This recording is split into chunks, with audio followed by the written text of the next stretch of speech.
Hello everybody on Saturday afternoon.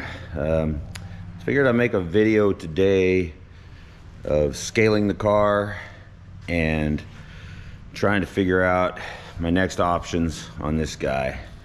I did a little teaser that showed that I changed all the rear suspension control arms and I added torque box reinforcements on it, and I'll show you what I replaced, and then I might get under there, I'll raise it up and show you what I put in there. So I replaced these guys, and as you can see, this here was the main culprit. If you look at that guy is completely stretched out. So what was happening here is this was allowing the wheelbase to be affected, because I noticed it when I came back that my passenger side tire was back, and this was on the this is the passenger side one.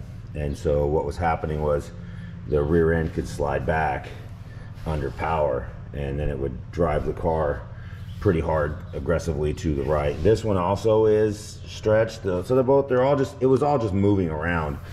And so I put everything now spherical rod ends, hard rod ends, and spherical on the top. I took out these were the bushings that were on the top. They were also moved around a lot. You can see they're off center. There's a lot more space there than there is there. If you look closely. Same on this one, more space here than here, so they had been moved.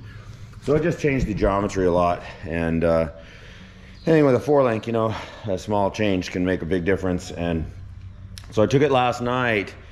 One downfall to what I found out on this is these particular arms are they must be designed a little differently than the other ones, because this is a little higher than the ones I put on there. The ones I put on there are tubular, and the plate sits right on top of the tube.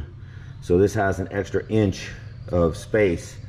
So I'm either gonna have to, well, I'll get to that. I don't wanna get ahead of myself. But anyway, you can see that it's got that extra space, whereas the other one, this plate basically sits right on top of the tube. And so it made the car a little lower. And so I had to put some of these rubber spacers on top of the spring for now.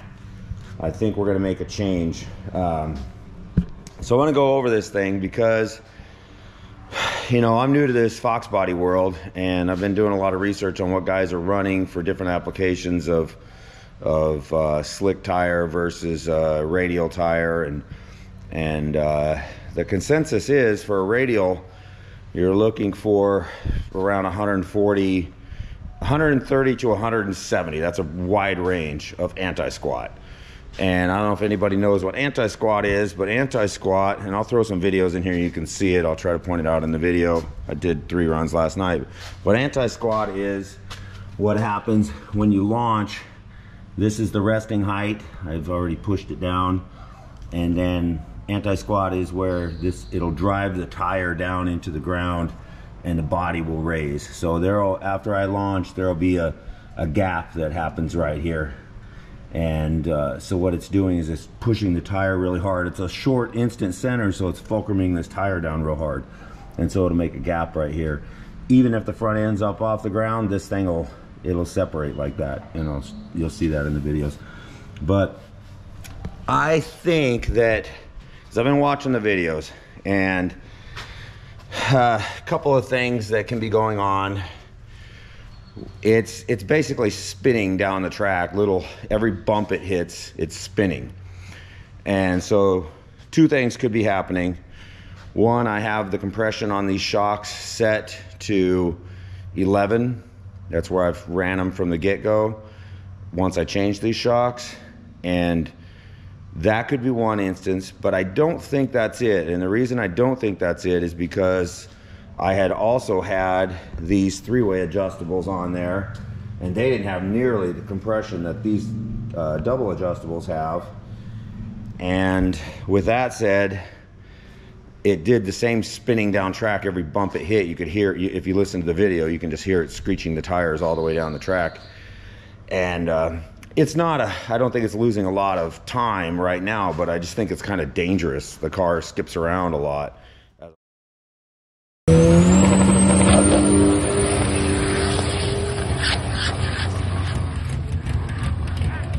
as I'm going. So My feeling is that it's probably got too much anti-squat in it. And what I've come up with using, I think it's Baseline Suspension is the name, I'll have to look. But what I've come up with on here, if you look, is looks like I've got about 154% anti-squat. Now that can vary based on where my camshaft height is. Now the thing about a camshaft height is that's going to be quite a bit different. I'll show you real quick. It's going to be quite a bit different for a 4-cylinder engine versus like a V8, because this is a dual overhead cam, so you really can't use the camshaft height because what they're basing that off of is the weight that is on, you know, the weight that can be moved as the car goes up, the weight with the shifting of the weight. So what I came up with is pretty much measuring from the ground to just below the cylinder head, because none of this stuff is very heavy.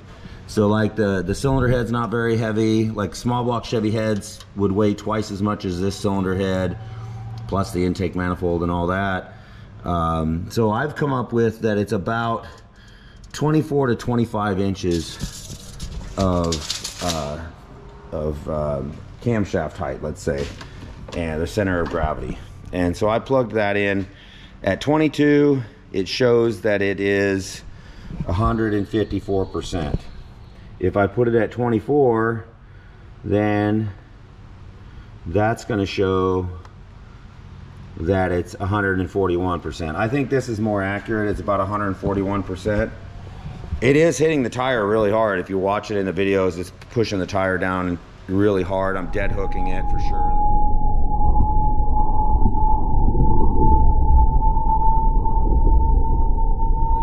Dead hooking it for sure. There's no wheel speed at all. A couple of other things I'm going to do, I'll go into that too in the video, that's going to help me out, I think, the next time I take it. But today all we're going to look at is weighing the car, because I was thinking I might have a problem with the rear weight, that it might be a problem, you know, that there may be too much, the weight may be too little on one side or just not enough all the way around. But it really does look like the weight is, I'm going to shut this hood down so we can kind of get in, and I'll show you what the weight of the car is. And I've been following the Team Z method, basically. Zimmerman, I think is his name, and he's made his name on Fox bodies, and he knows exactly what he's talking about with them. And he's running a high-powered radial car that they were setting up with a big block Chevy, and that one is a radial, and he's only running like 130% of anti-squat. So I think, considering they can get away with that, I'm gonna change the bar angle, I think, on the back to try to correct that, because right now the bottom bar is pretty far down. I'll show you that too. But so let's just go over the weights first, and then I'll raise the car up and we'll take a look. I've already settled the car. Right now it is 2450. That's after, let's just make sure that this thing is all the way down. Yeah, it's all the way down. So we're at 2450 is the weight of the car right now without me in it. And I'm gonna get in it, because so right now, if you look at the percentage, we're about 45% on the rear, and you know, 56% on the front, approximately, if you add those two together. And let me jump in real quick, because this will be more accurate. All right. So I'm sitting in the car right now, and we are at, shut the door so I can get everything accurate. So right now, I was worried because I was watching his video, and he said he likes to have about 80 pounds differential between his front left and front right. And no more than that is what he was wanting. And he also wanted it to be a little less, he wanted to have the rear pretty close. And it's looking to me like what I might need to do. Right now we're at 2690 total weight. And I've got 744 on the front, but on the front left, and 608 on the rear. So what he was saying is he wanted to have the passenger rear a little heavier than the driver. And you can put preload in, which I have done a little bit of that, so realistically that should be heavier, because if I take the preload out, I bet it's probably gonna lighten that up even further, possibly. I don't know, it might shift the weight. I have to look at that. I might have to try that. But what I'm gonna do two things. I'm gonna neutral the preload and then reweigh it, and then I'm going to, if that doesn't change it too much, then I'm gonna go ahead and raise up the front left of the car slightly. I'll do some measurements real quick to make sure it's not going to get all out of whack, but I might crank up the spring on the front left a little bit to add the weight to the, or I'll just have to add rear weight to the back. So that's where we're starting out with our scales. I was going to check it, and I'll do this real quick so you guys can see. Let me jump out of the car. And I was wondering whether it changed as it was going down the track, and I don't think so, because it's even if I have the compression real tight and the front stays up, the weight doesn't really change much front to rear. Kind of stays the same, and I'll show you. So right now 2447, 2446, it'll settle back.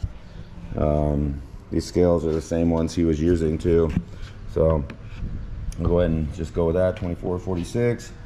We'll lift it up and get it off there where it zeroes out. Okay, now it's got 1 pound still on it, but well, let me look a little bit. So yeah, we're 0. Okay, so now I'm going to go down and I'm not going to settle the back. I'm just going to go all the way down and see what the back looks like. So the back is 529, 580.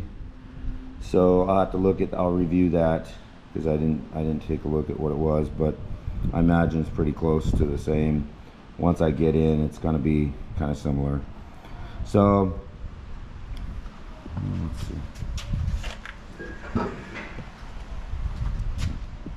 Ends up 2429. Okay. That's weird that these things are changing as I do it. It's like 20 pound differential.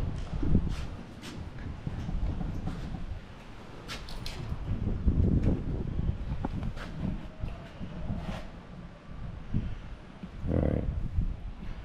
Now it's showing 2431, so they're not zeroing back out. That's one of the guys was saying, that they get some inconsistencies, which I have noticed. But you'll see now that the rear is heavier than the passenger, because I'm not in it, but the front is heavier still than the passenger front. So I'm gonna try first to take the preload out. The problem with taking the preload out right now, what will happen, I'll show you, is that once this thing settles, it goes pretty far down.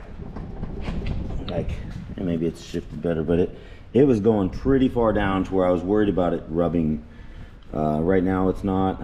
I think it can go down. Like, these are rolled really nicely, so I think it would be fine. So I'm gonna take the preload out of. I'm gonna put the anti-roll bar to neutral, and then we'll see if it makes a change. And so right now we're at 2433. We got 591 on the rear, and I'll come right back to you guys right here.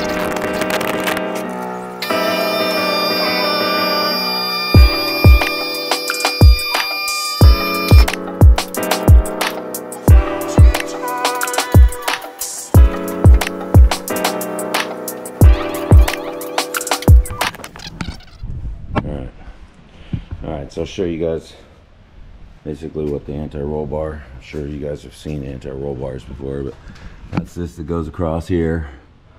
Obviously I put these reinforcements in, adjustable uppers, stock location, adjustable lowers, And like I said, this is where the plates are right on the bar versus the other ones are up. So I had to add these spring spacers up there. But I think what I may do is I may move these up to this hole here, which I can take out those spacers then. And then what that'll do, I'll redo the measurement. I'm gonna put it over on the 4-post and do all the measurements again, because I've already done all the measurements when I was on the 4-post, and it's hard to do stuff when you're on this 2-post because you got to get on the ground to do it. The 4-post, you can just put it up in the air and check everything. But so if I'll basically move this up to this next hole. This is the stock hole, so even if I go to this hole, it'll still have a much more aggressive anti-squat than factory. So I think that'll help. But regardless, I think that's my next move, is to go to this one, and it'll soften pushing the tire down so hard. But anyway, so I threw this to neutral.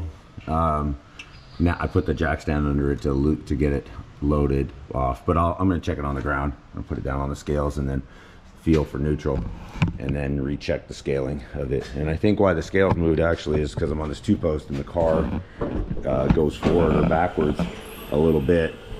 So I'm going to put it back down on the scales, or center the scales under the tire, and then get it good. Probably editing a bunch of this stuff out, honestly, or fast forwarding it, one of the two. But yeah, the car has moved forward. The scales are back now, so I gotta move the scales a little bit forward so we can get everything to be accurate. Because I'm sure that's what was going on, is the car shifts every time I put it up on this 2-post. The 4-post is nice, you can just throw it on there, but it's not the optimal way because it can shift a little bit even on the 4-post. This is definitely not the optimal way, but it'll get me to see like a change. That's the main thing. Go up just a little bit. Slide this one. Get it centered. Go down, see if it changes.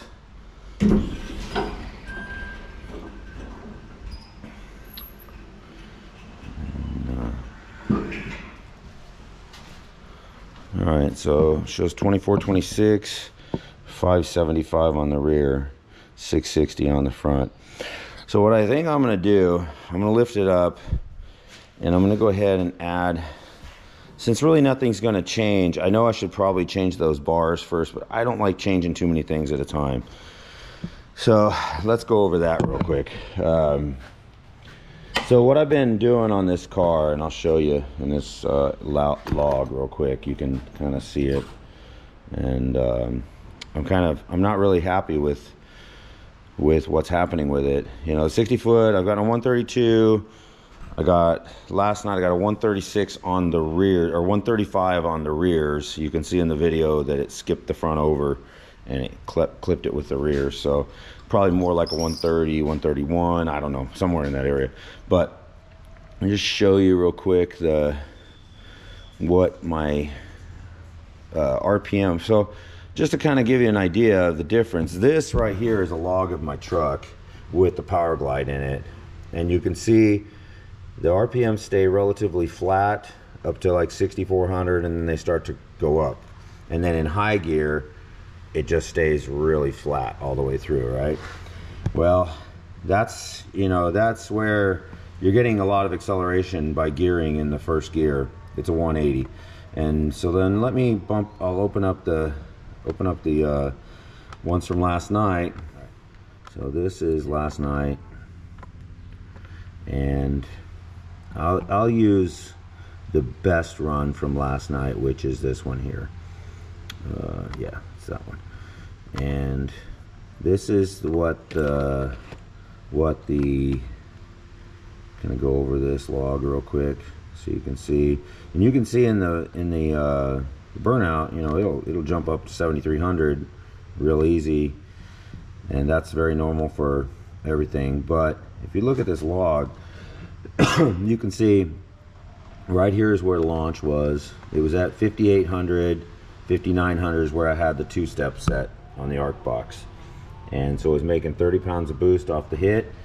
And but then as soon as I launched, it dropped it right down to 58, and 56 actually. So it dropped it right there to 56. But if you watch this RPM, this is the RPMs, and these little jumps are where those little spins are happening, and you'll hear them in the videos.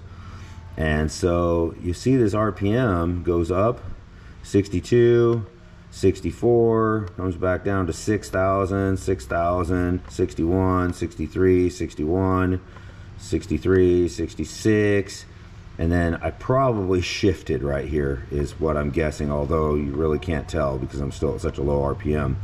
But it just stays. Like the RPMs are, you know, it's taken, that's, if you look at that, that's, how long is that? That's 2.6 seconds. And I probably should just let it ride out, but the RPMs are just staying kind of flat, and it just seems like it doesn't really get a lot of acceleration. And the boost was just rolling in. It ended up hitting 45 pounds in high gear. Air fuel ratios were sitting right around 11.9, 11.8, 11, you know, right, 11.5. That's like where I like to be, 11.6, 11.5. It was a little lean right there. I think I reached it up for the next pass slightly, but we're good as far as all that goes. So the reality is, what's happening here is the RPMs are not going up quick enough. They're sitting there flat. They're just being flat for a long period of time. And I think it's a combination of, like, this is the first time I'm running slicks with, I'm trying to think on my truck. I think I ran slicks with the Power Glide, but I think that truck would always allow a little bit of spin, so it would get a little wheel speed and allow the RPMs to go up. I'll have to look at the logs, but with the Power Glide I don't have a speed sensor in there, so I can't watch that. Like the Turbo 400, I have a regular speed sensor on it and I can see the RPMs go up. So I probably need to figure out something to do that on this car. But regardless, this one is dead hooking it. And I think that's why it's taking so long for the RPMs to go to rise. And so you can see there's not, like, the boost has more of an upward travel than the RPMs. Usually the RPMs will jump, you know. And I'd like to see this thing go kind of like along with the boost. That would be great. If it did that, then, you know, we'd be getting somewhere. So what I'm going to do, it's got 373s with a 180 straight cut planetary in the Power Glide. So I'm going to go ahead and put 430s in it for now. I may need to go to 456s or 488s or something like that if I'm going to run only 8th mile with it. But right now I'm just going to put the 430s. That's what I have. Throw 430s in it. I know my Datsun would rev real quickly with the 410s. So this with 430s should come around real well. I'm definitely making as much power as I made with the Datsun, so that should work. But I want to try to do like one change at a time.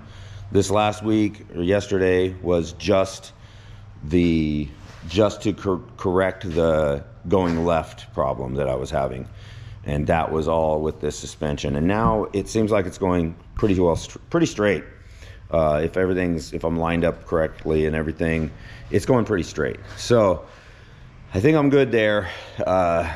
I can make the adjustments if I have to now. It's not like I'm locked in with those urethane bushings and sleeves and all that. I can just adjust it if I have to. So we're gonna try to get that sorted out. And then I think my next objective is to change the gears. Change the gears without changing the bar position on the back, because let's say I do put radials on this and I want this to have a lot of anti-squat. I know my truck worked exceptionally well. Once I put radials on it, it picked up 2/10. It picked up a 1/10.5 on the 60 foot just throwing radials on it, because that thing separated so hard. And this is separating as hard, if not harder, probably driving the tire harder than the truck did. So I think radials are going to be very beneficial to this car. I don't know what it's going to do down track though. That's my biggest problem that I'm having, that I'm worried about not changing the bars, is because as I'm going down track, the car's skeetering around on the back end, and I think it's due to it having so much anti-squat that it's basically pushing the tire so much, and it's real solid, stiff. I can probably change the compression on the shocks. That might help. It probably will help. So there may be some changes going on with that. But first and foremost, I'm going to throw the gears in it. I think the gears are going to make a world of difference on this engine, because this engine I should rev to 8,500, 9,000 RPM, and I'm shifting at 6,500, you know, whatever. I think 7,000 is the max I've shifted this thing so far, and that's mainly because I've been working on 60 foot. And if I don't feel like the 60 foot's good, I don't care. I'll just shift it and roll it. I don't, you know, I'm not really going after the 8th yet. But that's where we're at scaling it. I think I'm going to go ahead and right now, since I'm not going to make these bar changes, I'm going to push up on the front slightly. I know I'm going all over the place here, and I'm sorry about that, guys. I'm going to go up on the front. Let me take a measurement real quick and see where we're at. Let me push down on the car, settle it real good, and then see, because maybe we're a little lower, you know, on one side than the other, and that's causing the weight to be distributed differently. And now we have 651 on the front. I don't know, maybe it'll only make a change. We're at 25 7/8 on this side.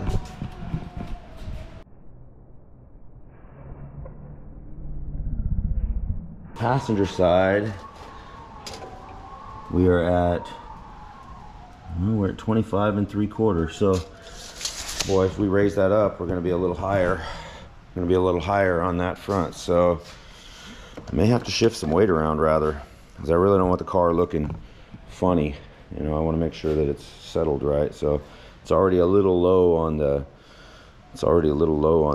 Passenger side. So if I raise up the front, then I'll try to shift some. And it only shifts. What he was saying, it shifts about maybe 30 to 40% weight, depending on, you know, like if you had 100 pounds, it's going to put 40 back there. But I think you have to rate, you know, like if it pulls 100 pounds off the front, if you're trying to get 100 pounds, 60 stays on the front, 40 stays on the back. So I can try it, but I don't think it's going to make a big difference. Well, we might do that. I might just try that and see what happens. But right now, let me see. I think that's it. I feel like, you know, I'm not disappointed with the car. I'm just disappointed that it's not coming along as quickly as what I wanted. But it hasn't broken. That's a nice thing. There's nothing happening. No oil in the catch can. The only things that have happened wrong has been self-inflicted. Like I overfilled the radiator to the top, so I got a little bit of water in the catch for that. And pretty much the rear suspension, I think I just got to get that figured out. That's because it's definitely, I don't care if it's losing time or not, it just feels dangerous. It's, you know, it's just shifting around a lot now. So we'll see what I do. Like I said, but the next video is going to be with the 430s in it, and should make a pretty significant difference, because I feel like this car is kind of like having a car that has, like, you know, say 373s, and you only got like 600-700 horsepower. Well, 430s will make a pretty good, if anybody's ever went from 373s to 410s or 456s, you know, it makes a good difference on how the car accelerates, in particular with a power glide, because you got such a high first gear. So the other option would be is to throw a 3-speed in it, which, you know, I could do that too. But as of right now, these are the choices I have. I'm not sure what I'm going to do yet, but I'm for sure going to put the 430s in it and try that, because I think that's going to be the #1 benefit. So anyway, I will see you guys. I probably won't be posting anything for a week or so, and then come back. We'll be having the 430s. And oh, the other thing I'm going to do is I ordered some front travel limiters, some nice ones with a pin in them, and so that way I can change the limit of the front end travel. So the goal is basically to like snow plow this car, is what I'd like to call it. You're just like plowing it. The front stays down, the back kind of comes up, but it's still holding, and it just goes fast. It doesn't look fast, but it goes fast. And that's the goal, because that's what that's when my truck is went the fastest. It's when it just drives forward. It doesn't go up. It doesn't do any of that extra wasted motion. This car has a lot of wasted motion on it right now. So I think a couple little changes should get me where I'm at, but I've said that before, and I'm still not in my spot where I want to be yet. But we'll get there. So anyway, thank you.